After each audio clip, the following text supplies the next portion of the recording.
Bienvenidos a Última Palabra. Está con nosotros Isabel Guerrero, es investigadora del Observatorio de Conflictividad Social de Venezuela.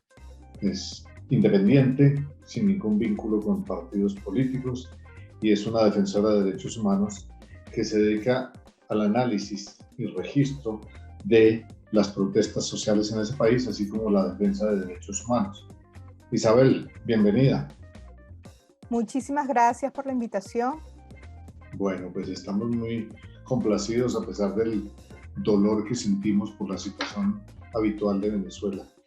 Quisiera, hasta donde tengo entendido, hay alrededor de 22 protestas diarias en julio, un promedio diario de 22 protestas con un acumulado mensual de 670 protestas en el mes. Algunas de ellas por servicios públicos, otras por derechos laborales, otras por reclamos contra la justicia, los docentes, la gasolina. En realidad, esta situación de protesta permanente, ¿podrías contextualizárnosla? Decirnos cuál es la percepción de ustedes sobre qué es lo que está generando esta protesta social permanente. Bueno, principalmente el malestar que tienen los ciudadanos con respecto al deterioro de la calidad de vida. Las protestas, por lo menos, tú mencionabas las protestas de julio, pero nosotros hemos contabilizado este año un poco menos que el año pasado, que fue uno de los años picos, pero este año hemos contabilizado más de, entre enero y junio, más de 3.000 protestas, 3.300 protestas. De esas protestas, la mayoría de las protestas están englobadas en lo que llamamos los DESCA, que son los derechos económicos, sociales, culturales y ambientales. ¿Qué es lo que pide la gente o qué es lo que comúnmente el ciudadano está exigiendo en la calle? O sea, tener un salario digno, tener una casa digna, tener, o sea, unas condiciones de habitabilidad y de cotidianidad que le permitan vivir, no subsistir. Y eso es lo que está ocurriendo en la mayoría de los poblados, principalmente en el interior, más que en las zonas urbanas, ciudades grandes. Se está viendo que las personas están subsistiendo. Entonces protestan por condiciones como la pirámide de Maslow, por las condiciones básicas, elementales. O sea, yo necesito agua, yo necesito gas para cocinar, yo necesito acceso a los alimentos. Y en estas condiciones de pandemia también yo necesito salud, que tú me garantices, que el Estado, tu Estado me garantices a mí las condiciones para vivir. Eso no está ocurriendo. Ya. Y es que llama la atención, tengo entendido que el salario mínimo legal está por debajo de los $2 mensuales. $2 mensuales para nosotros serían, pongámoslo aproximadamente, 8.000 pesos. Es una locura. Eso es así, es el salario mínimo legal impuesto por el gobierno, por el Estado.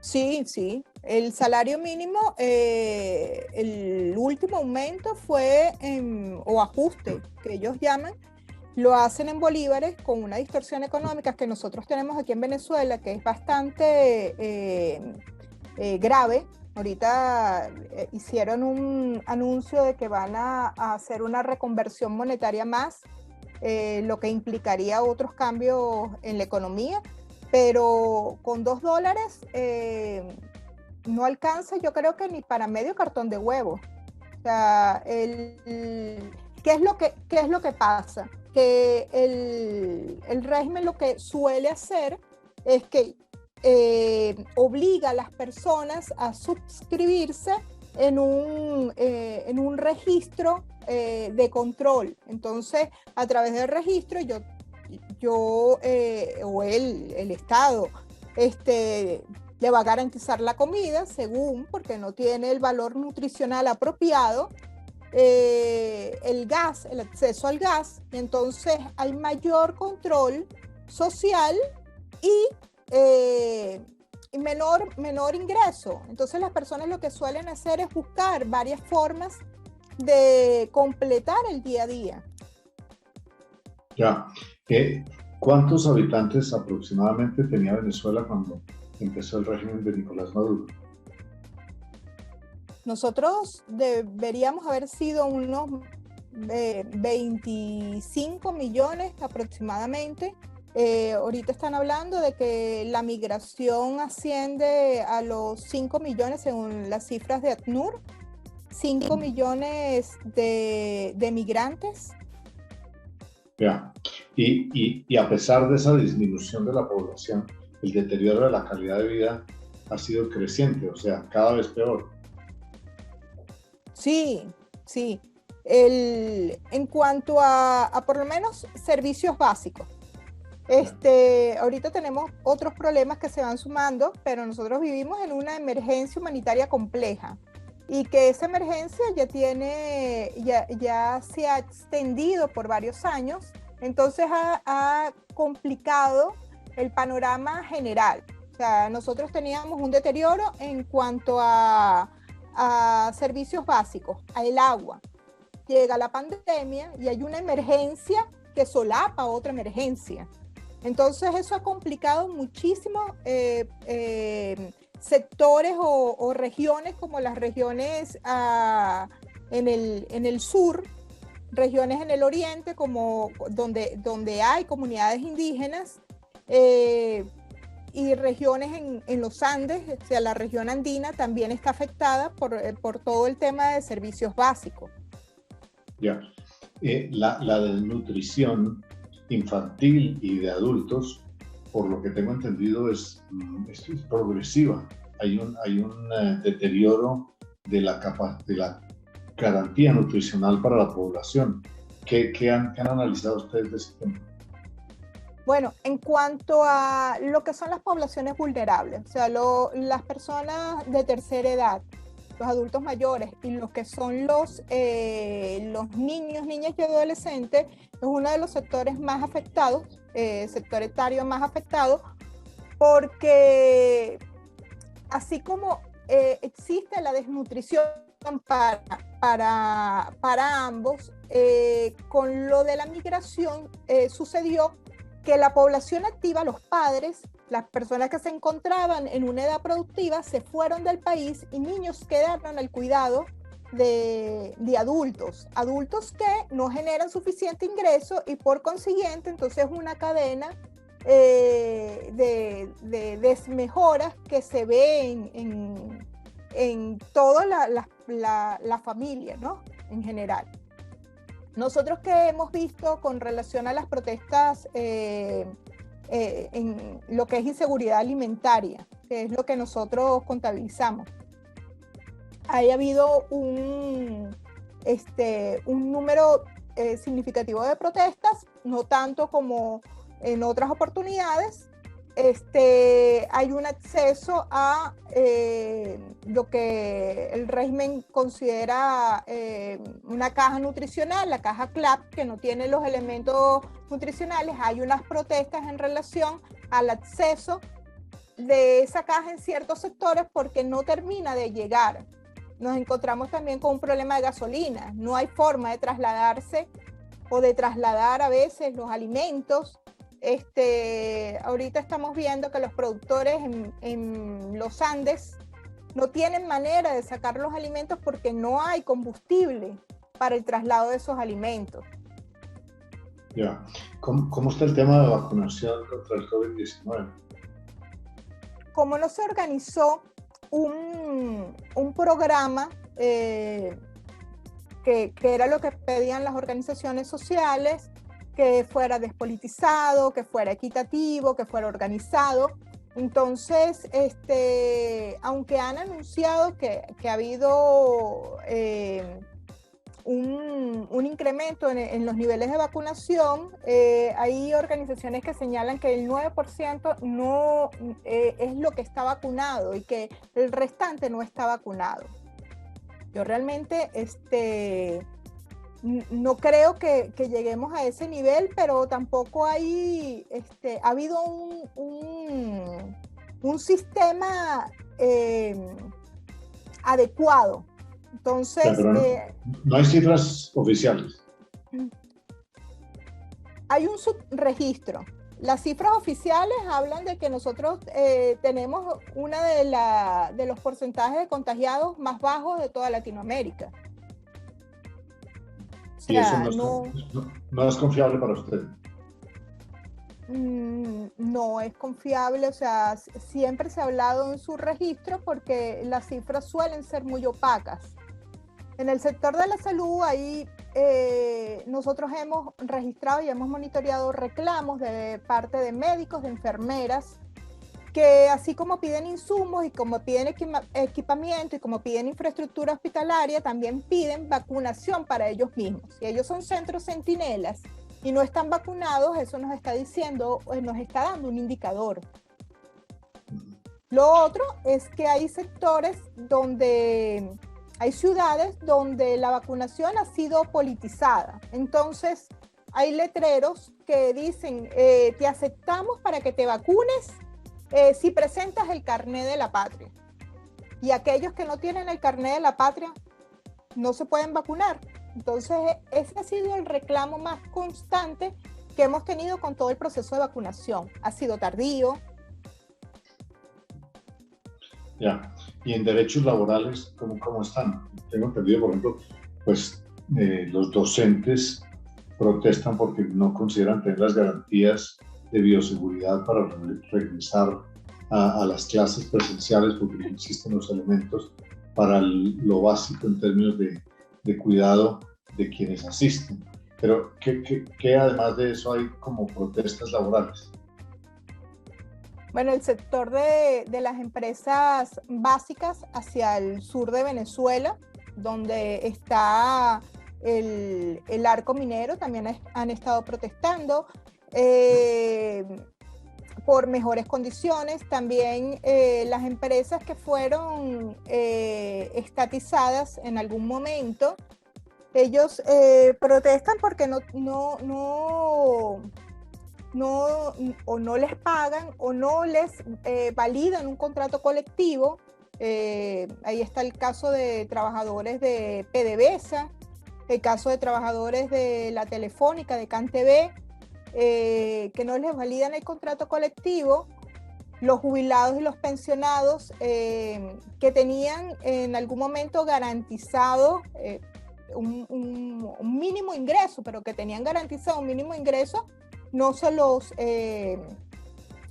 dan. El presidente Maduro viene de un origen sindical. ¿Cuál es la relación sindicato-gobierno? Sindicatos. No, bueno, el presidente Maduro, cuando inició la campaña presidencial, él hablaba de un gobierno obrero y él venía de trabajar en el metro de Caracas, el sistema subterráneo que funciona aquí en la ciudad capital. Y eso quedó pero desdibujado totalmente porque los trabajadores, aparte de que no se les da respuesta a sus reclamos, ellos han protestado, el sector sindical ha protestado muy fuerte y varios de los líderes sindicales han estado detenidos precisamente por reclamar. Eso no pasa nada más con las empresas básicas, también está pasando en el sector salud. Hasta el mes pasado tuvimos el caso de una enfermera, monitoreamos nosotros el caso de una enfermera que estaba reclamando las condiciones de salud de una institución pública y estuvo detenida. Ya. O sea que en términos de derechos políticos, aparte de la habitual represión, persecución a los líderes sociales que se atreven a manifestar su desacuerdo con los servicios que el gobierno garantiza o no garantiza, ¿cómo es ese contexto? En el tema de la represión, hay dos casos interesantes ahí, ¿no?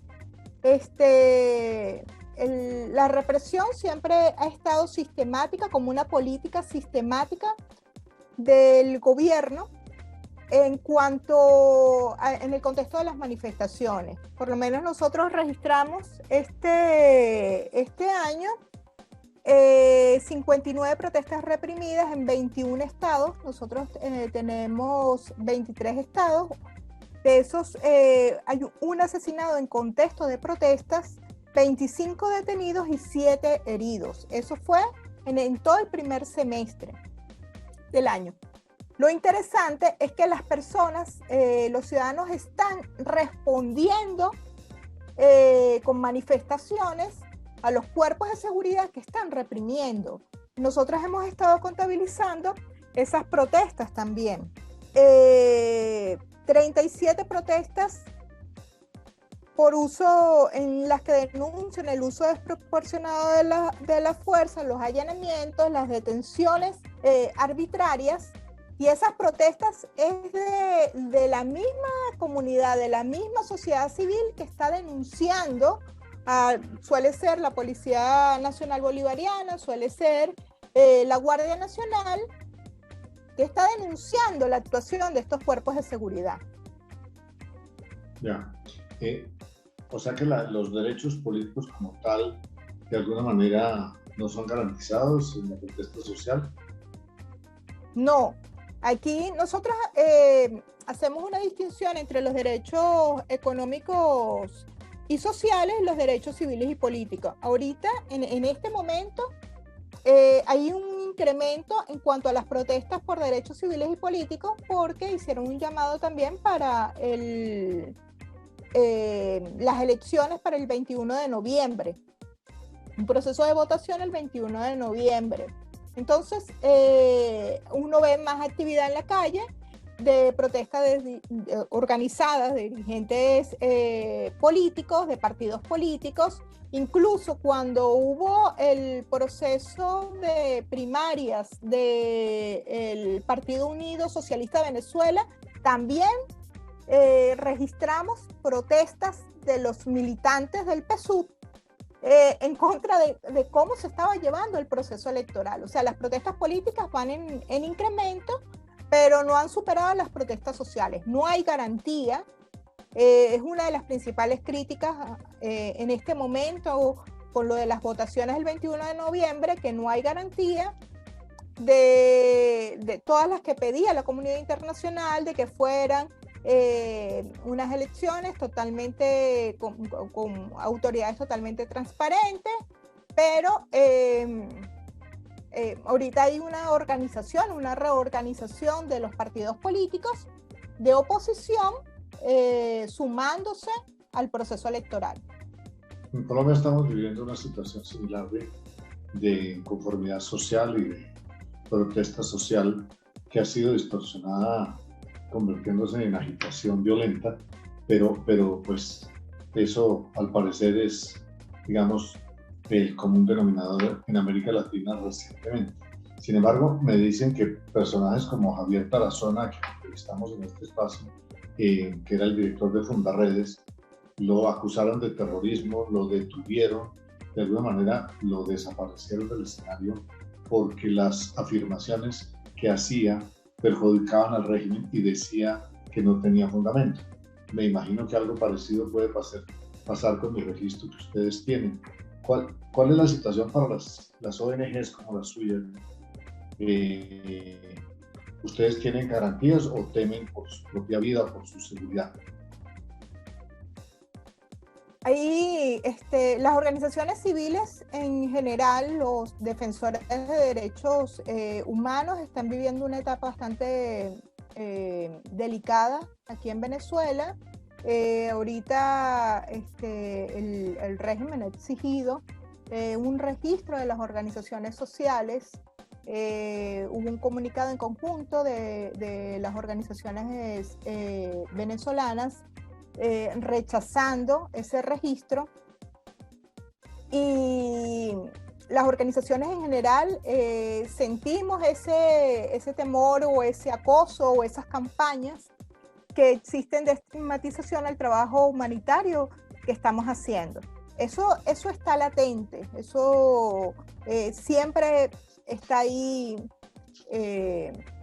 apuntando de una forma desagradable el trabajo que nosotros estamos haciendo en general.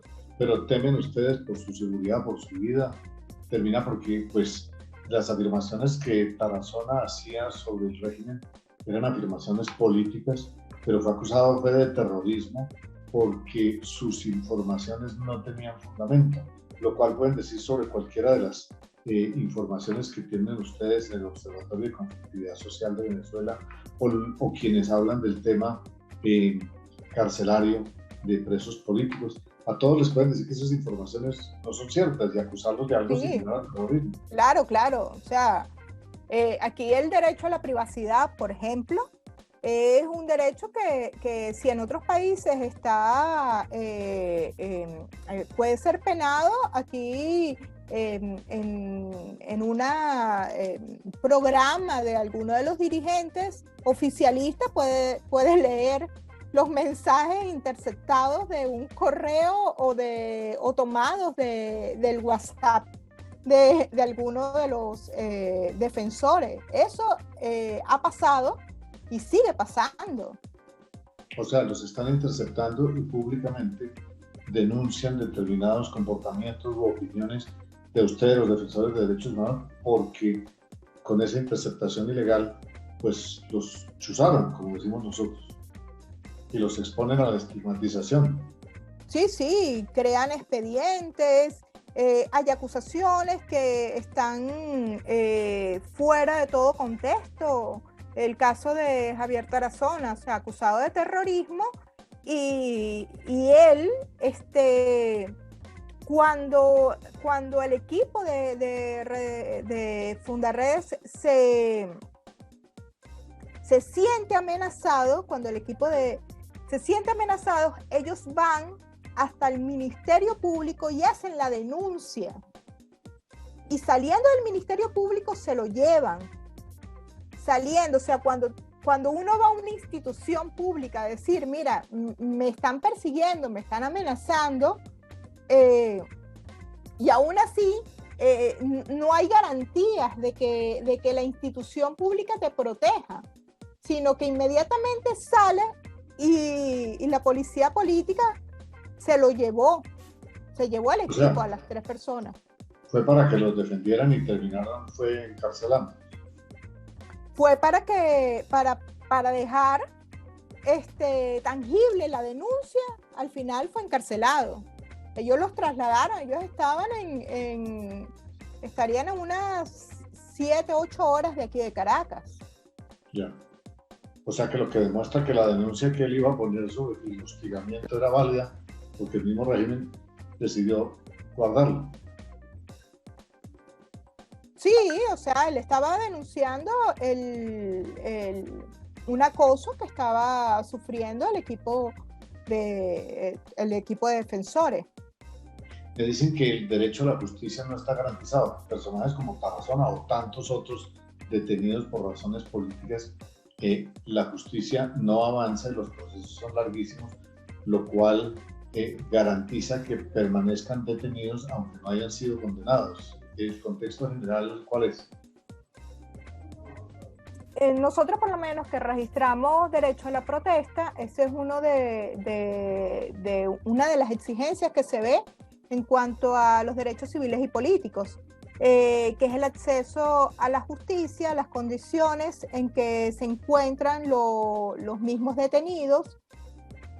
Si los detenidos, si tienen procesos extremadamente largos, a veces difieren una audiencia, a veces hay casos, por lo menos el caso de periodistas que ellos por publicar una información fueron detenidos, se les dio libertad, pero no se les ha dado libertad plena y el proceso continúa y tienen régimen de presentación cada 15 días.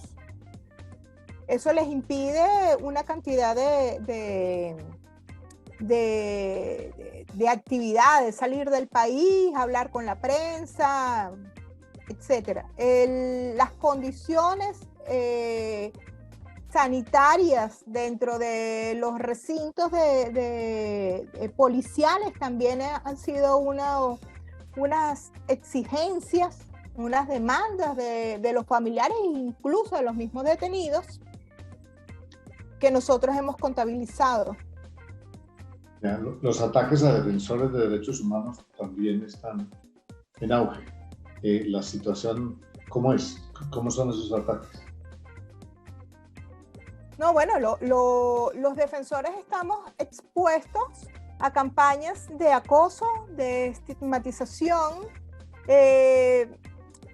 Somos señalados por funcionarios y se impide lo que es la actividad humanitaria como tal. O sea, está el caso de unos compañeros de Azul Positivo que también fueron detenidos a principios de año. Ellos duraron un poco más de un mes detenidos. Se pronunció la oficina de la alta comisionada, se pronunciaron distintas organizaciones sobre ese caso particular, y así uno puede enumerar situaciones en que el trabajo humanitario se impide. O sea, llegan, te hacen un allanamiento, te llevan los equipos, de repente te llevan las medicinas, que las medicinas están destinadas para un sector vulnerable,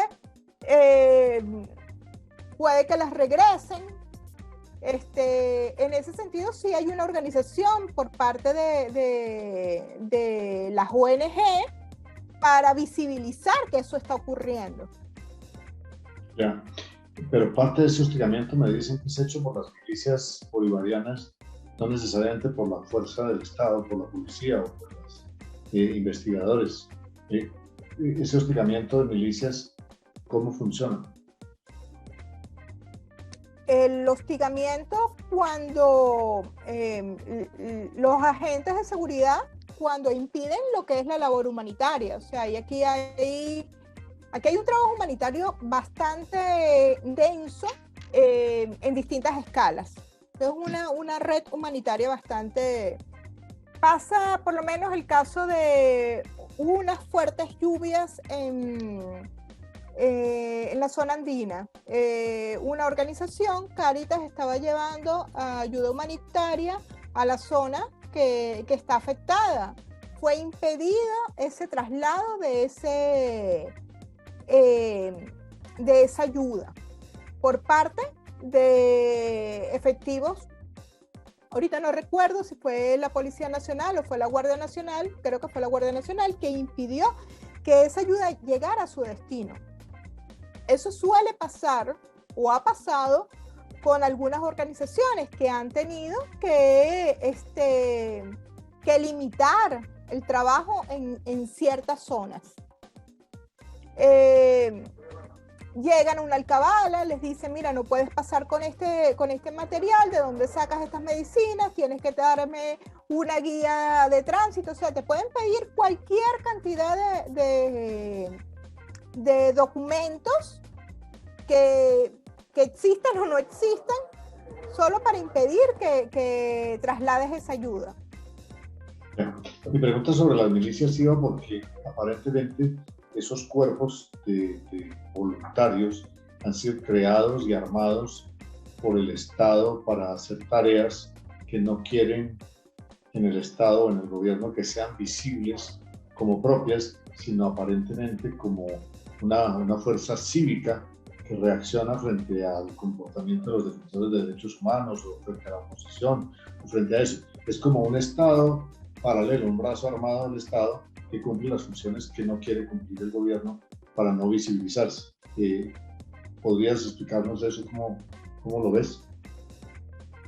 Sí, bueno, paralelamente a los grupos de seguridad del Estado, sí hubo grupos civiles armados, grupos paramilitares civiles armados que trabajaban en distintas zonas. O sea, ellos eran más conocidos como los colectivos armados, son civiles armados. Ellos tienen funcionamiento principalmente en la zona fronteriza, o sea, todo lo que es la frontera con Colombia, que es una frontera bastante porosa. Tienen actividad en Arauca, en Táchira, en Zulia, que esa fue una de las principales también denuncias que hizo Javier Tarazona en su momento. Pero cuando hablas en pasado diciendo que hubo, ¿es porque ya no hay? ¿O es un...? No, los colectivos continúan. Lo que ahorita es menos visible la actividad de los colectivos en comparación con otros grupos, los agentes de seguridad del Estado. O sea, los colectivos continúan, los grupos paramilitares armados. En Caracas hay un estado, Yaracuy, que cuando hubo las protestas de una zona popular que en el pasado fue proclive al chavismo, las protestas fue casi que toda la comunidad, todo el pueblo se levantó, hubo protestas como por 3 días. En las siguientes semanas hubo motorizados que robaban, que golpeaban, combates con palos, golpeaban a los manifestantes y apagaban cualquier foco de protesta. Pero organizados como estuvieron organizados en las protestas de 2017, ahorita se ve menos. Hay mayor actividad de represión por parte de la Policía Nacional Bolivariana y de la Guardia Nacional. Nos mencionaba Javier Tarazona en la entrevista que tuvimos con él que las peleas entre facciones de la guerrilla colombiana en los estados limítrofes estaban generando un desplazamiento gigantesco de ciudadanos y familias que en la mitad de fuego cruzado tenían que escaparse para sobrevivir. Eso continúa en algunos estados, aunque ustedes no están dedicados a ese tema, digamos, político, pues es un tema social el desplazamiento. ¿Cuál es el registro que ustedes tienen de eso? Sí, bueno, nosotros registramos, hace poco hubo un operativo, hace un poco más de un mes hubo un operativo aquí en Caracas, en una zona popular llamado la Cota 905, donde entraron los cuerpos de seguridad para enfrentar a una banda organizada ahí. En ese evento se pudo observar un desplazamiento interno forzado también. O sea, al día siguiente las familias estaban saliendo con un morral, o sea, uno lo veía aquí en las calles de Caracas, saliendo de aquí mismo de Caracas, de esa zona para dirigirse a otra zona. Hablaban de un cuadrante, Caracas no es muy grande, pero hablaban de un cuadrante significativo porque el armamento que estaban usando eran armas de guerra. Y una bala perdida podía alcanzar no sé cuántos metros, pero salía de la zona de conflicto inmediato. En las zonas de los Andes, o sea, la zona fronteriza de Táchira, todavía se sigue observando ese desplazamiento. Es un poco más pendular, ¿no? Por lo que nos contaban, es a todo lo largo de esa frontera la gran conflictividad entre las facciones de la guerrilla colombiana. Pero Isabel Guerrero, el panorama que nos cuenta es un panorama difícil, doloroso, similar en algunos casos a otros países de América Latina, entre esos Colombia, pero lo que viene sucediendo es que esta situación ha venido creciendo y creciendo en Venezuela. ¿Ustedes temen por su vida? Vuelvo y lo pregunto, su seguridad, por andarse dedicando a denunciar esta escalada, digamos, contra las garantías sociales de los venezolanos? Yo creo que lo digo de manera personal, todos tememos por la vida, sí, por las condiciones en que estamos, la exposición que tenemos con respecto a ciertas denuncias. Hay esa sensación de que no hay garantías, siempre es algo que afecta el trabajo que nosotros estamos haciendo, en general el trabajo de los defensores. Y bueno, sí, eso sin duda es un peso que cargamos, ¿no? Sin embargo, es una lucha constante, es un trabajo que decidimos hacerlo porque reflejamos la voz de muchos. Nosotros en el informe del observatorio decíamos que una de las principales situaciones en las que estamos viendo del gobierno es que no hay garantías para los defensores de derechos humanos. Eso nos preocupa muchísimo, porque al no haber garantía tampoco hay garantía para los ciudadanos, que son los que están denunciando. Eso que ustedes llaman la criminalización de los defensores de derechos humanos, y es que los están poniendo en el registro que deben estar, los están monitoreando para ver en qué momento transgreden lo que ellos consideran que deben ser los límites de su tarea, y la estigmatización y el hostigamiento les deben hacer la vida supremamente difícil. La pregunta es ¿por qué continúan en esa defensa? Bueno, el hecho de continuar es una decisión personal, pero aparte de eso es una vocación. O sea, estamos visibilizando, en el caso de nosotros en el observatorio, visibilizamos un contexto que si no lo decimos o no lo dicen las organizaciones, esto va a seguir y va a continuar. Es una lucha constante por la defensa de los derechos humanos. Eso no tiene que minimizarse nunca. Eso sí, tiene que seguir en constante avance. Hay que formar a las personas, hay que ser observadores. Si hay una protesta, bueno, uno de repente en algún momento uno no sale en primera fila, pero tenemos muchos observadores o muchos ojos viendo las protestas de distintas perspectivas y alimentando el panorama. ¿Qué la hace creer a usted que esto tiene que cambiar?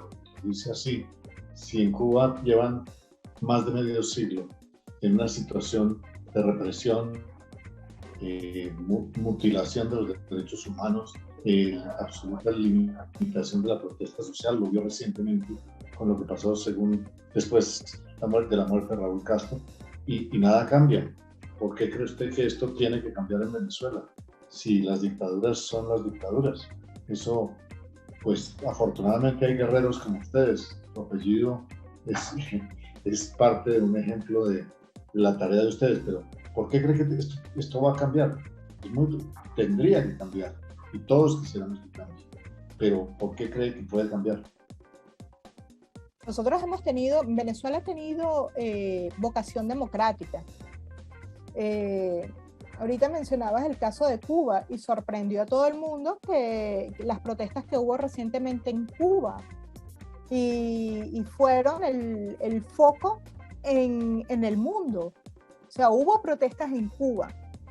De alguna manera, las situaciones, o sea, yo en lo particular no aspiro que esto se prolongue tanto como ha ocurrido en Cuba. O sea, yo tengo plena confianza en que las condiciones no son iguales a las que ha vivido otros países, que Venezuela tiene vocación democrática y que hay que insistir siempre en la defensa de estos derechos. No porque no tengo un derecho, entonces no voy a a exigirlo. O tengo una, no exija mis libertades, o sea, es mi decisión tener unas condiciones, mejores condiciones de vida. Entonces, ¿por qué lo tengo que callar? Yo tengo que decirlo. Uno de los argumentos tristemente válidos de las dictaduras es la oposición a la corrupción que existía previamente. En el caso de Venezuela, COPEI y Acción Democrática, que eran partidos con una altísima corrupción, como también lo hay en Colombia y en otros países de América Latina. La corrupción sigue rampante en Venezuela. ¿El cambio no mejoró la corrupción? La corrupción ha sido una constante, creo que en toda Latinoamérica, ¿no? Nosotros en Venezuela tenemos un historial en el gobierno desde el 98 en adelante. Antes lo hubo, pero el 98 en adelante ha habido un historial de cantidad de casos de dinero que se ha ido por créditos, por fondos, por obras inconclusas, por por servicios contratados que nunca, eso sí es una constante aquí en el país. Ya que la promesa de acabar con la corrupción fue fútil, fue una ilusión, y hoy en día la misma corrupción, o aún peor, continúa. Sí. Ya. Sí. Tristemente. Bueno, porque es que siempre hay una promesa de un futuro mejor y al final terminan con los mismos defectos, a veces extremándolo. Isabel Guerrero, muchísimas gracias por sus comentarios, por sus análisis y por la información que ustedes recopilan permanentemente. Esperamos que ustedes puedan continuar con su función y esperamos que su integridad y la de sus compañeros de las ONGs democráticas de Venezuela puedan sobrevivir a estas persecuciones y hostigamientos. Muchísimas gracias y buena suerte. Muchísimas gracias a ustedes. Que Dios los bendiga. Gracias. Y a ustedes muchísimas gracias por estar con nosotros. Son temas dolorosos, como también los hay en este país, y que de alguna manera las pocas personas que se están atreviendo a hablar, pues están siendo perseguidas. Ojalá a ustedes les haya servido esta información de quienes defienden los derechos humanos en Venezuela. Muchas gracias.